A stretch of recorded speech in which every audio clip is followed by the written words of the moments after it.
बहाने आपसे मिलने का मौका मिलता है। आज हमारे साथ चंदौली और बनारस के सांसद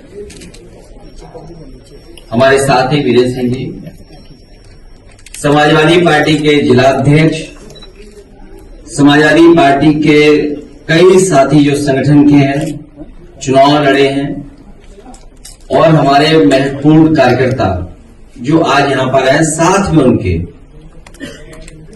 दाल मंडी बहुत ही हिस्टोरिकल जगह रही है।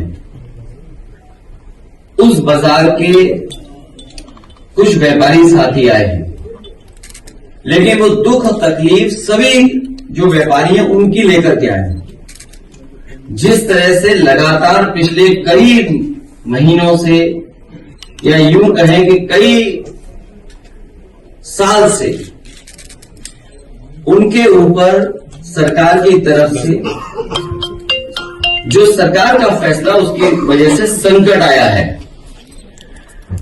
ये कोई हिस्ट्री बचाने का या हेरिटेज को बचाने के लिए योजना नहीं बनी है। बीजेपी के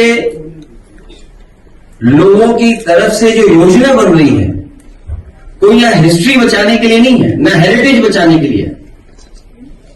ये पॉलिटिकल डिमोलिशन होने जा रहा है।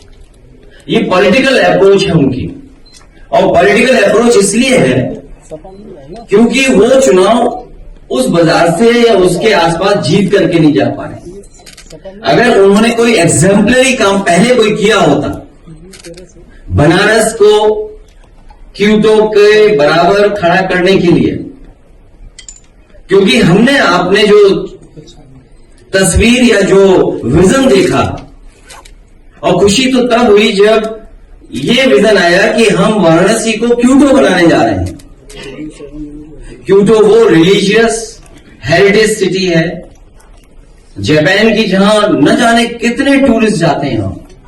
वहां की सफाई, वहां का पहुंचने का जो इंतजाम है, वहां की पार्किंग, वहां की फैसिलिटीज, वहां की और जो एमिनिटीज होती हैं, वो वर्ल्ड क्लास ही नहीं, वर्ल्ड क्लास से ऊपर के स्टैंडर्ड की हैं।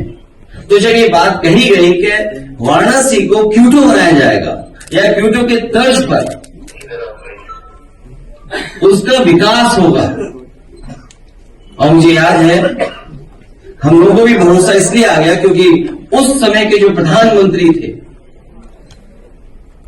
उनके साथ हमें भी भोजन करने का, खाना खाने का मौका मिला था, तो भरोसा और बढ़ गया।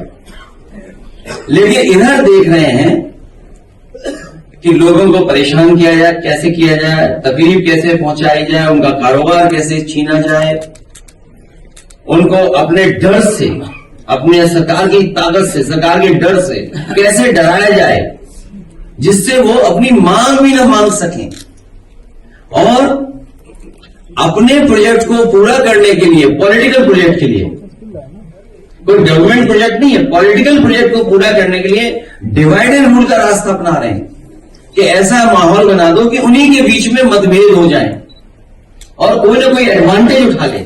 इसलिए हमारी मांग है कि ये पॉलिटिकल डिमोलिशन कंप्लीटली रुकना चाहिए। और दुनिया में तमाम देश हैं जहां पर वहां की सरकारों ने हेरिटेज, हिस्ट्री या अपने बाजार को संरक्षण कर करके जो आने वाले लोग हैं, कारोबार करने वाले लोग हैं, उनको सुविधाएं दी हैं।